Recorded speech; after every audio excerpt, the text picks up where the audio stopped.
Assalamualaikum warahmatullahi wabarakatuh. Hai teman-teman, di video kali ini Ibu akan bahas apa aja yang bakalan keluar di soal asas matematika lanjut. Yang pertama adalah tentang polinomial.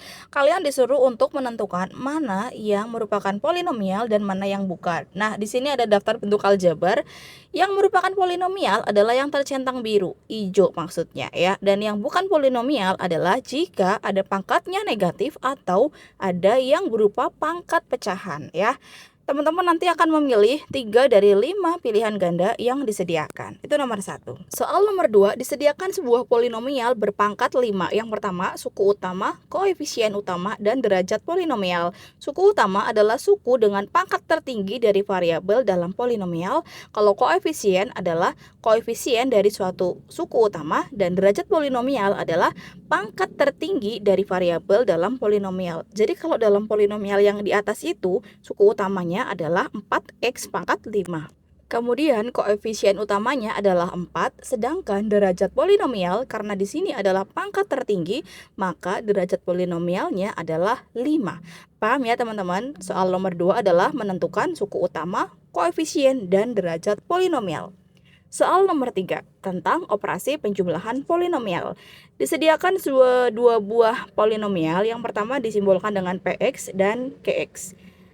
Px-nya adalah 3x kuadrat plus 5x min 2, sedangkan qx-nya adalah 2x kuadrat min 3x plus 4. Dalam penjumlahan polinomial, kerjakan yang sejenis dari variabel dan pangkatnya atau yang sama. Pangkatnya sama, variabelnya sama.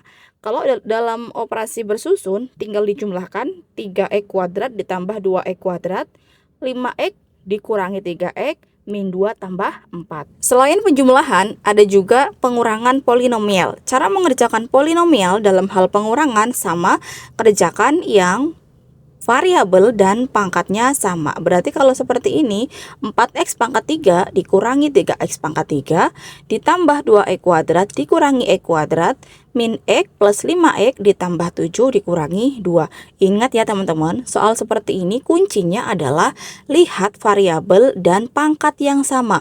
Itu yang boleh dikerjakan. Kalau pangkatnya beda berarti turunin aja apa adanya, jangan dikerjakan, jangan diapa-apakan ya. Lanjut ke berikutnya tentang pembagian sederhana. Nah, di sini dalam polinomial teman-teman bisa melakukan pembagian polinomial dengan dua cara, yaitu dengan cara bersusun dan dengan cara Horner. Berkali-kali banyak sekali latihan soal yang sudah saya jelaskan di papan tulis pada saat pembelajaran di kelas. Jadi teman-teman silakan buka lagi bagaimana cara mengerjakan pembagian dalam polinomial dengan cara bersusun maupun dengan cara Horner. Karena nanti dalam essay ada juga dua soal yang berbeda. Yang satu menggunakan cara bersusun, yang kedua perintahnya dengan menggunakan cara Horner. Oke ya teman-teman ya. Oke lanjut. Misalnya dalam suatu polinomial ada perkalian, di mana disimbolkan dengan px dan qx. Px-nya dengan kx-nya kalian kalikan satu per satu terlebih dahulu. Berarti x-nya kali x kuadrat plus 2x plus 1 ditambah 3 kali x kuadrat plus 2x plus 1. Nah, setelah itu nanti teman-teman jumlahkan hasilnya. Nah, setelah itu kita ke soal berikutnya, melangkah ke bab 2, yaitu tentang matriks.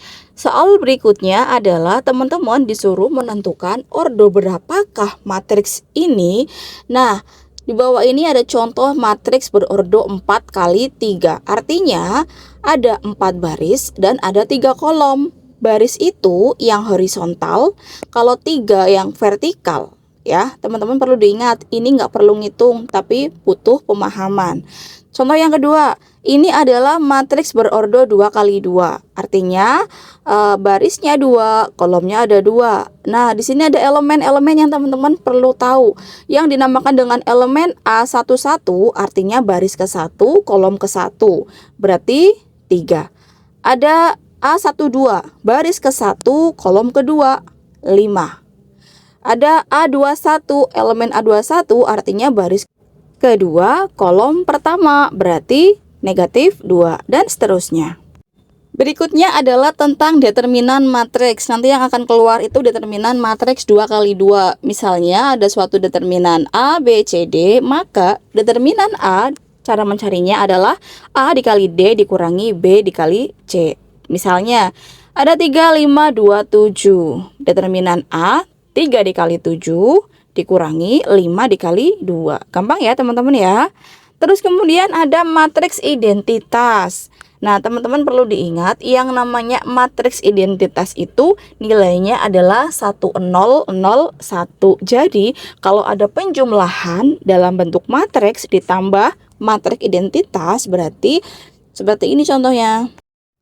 Matriks A ditambah matriks identitas. A-nya 2, 3, 4, 5, identitasnya 1001. Dalam penjumlahan matriks, jumlahkan yang tempatnya sama ya. Teman-teman perlu diingat kalau penjumlahan, jumlahkan yang tempatnya sama ya. Oke, berikutnya selain penjumlahan matriks, nanti akan keluar juga tentang perkalian matriks. Ini berkali-kali latihan soalnya sudah banyak di buku kalian. Silakan dibuka lagi bagaimana cara menyelesaikan matriks dalam operasi perkalian. Ini soalnya keluar sekitar 2-3. Jadi teman-teman wajib banget coba lagi latihan-latihan yang pernah diberikan di kelas atau ditugaskan di mana aja ya.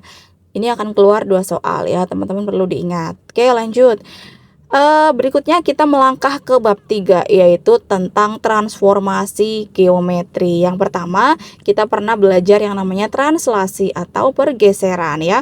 Nah, di sini yang pertama adalah pergeseran titik. Jadi teman-teman diketahui titik awal, kemudian ditranslasikan oleh suatu titik A, B, maka akan menghasilkan titik yang baru. Nah, misalnya suatu titik A 2,3 ditranslasikan dengan vektor 4, negatif 2, tentukan bayangan koordinat titik yang baru. Nah, cara mengerjakannya adalah dengan cara X aksen sama dengan X plus A dan Y aksen sama dengan Y plus B. X-nya adalah titik awal ditambahkan dengan translasinya yang A, dan Y-nya adalah Y awal ditambah titik B, maka menghasilkan koordinat titik yang baru. Kemudian teman-teman setelah ada translasi, ada juga nanti yang keluar adalah tentang rotasi atau perputaran, dan latihannya teman-teman sudah pernah menulis di buku tulis. Kalau nggak salah saya pernah memberikan contoh soal tentang rotasi. Satu soal keluar tentang rotasi pada bagian transformasi geometri. Berikutnya ada lagi tentang soal refleksi atau pencerminan ya teman-teman ya. Nanti pencerminan juga akan keluar satu soal di dalam soal pilihan ganda. Oke, itu aja teman-teman. Silahkan dipelajari baik-baik soal-soal yang sering dikeluarkan di dalam kelas pada saat pembelajaran. Saya yakin teman-teman bisa asal teman-teman mau belajar dan belajar. Semoga hasil ulangannya baik ya teman-teman. Wassalamualaikum warahmatullahi wabarakatuh.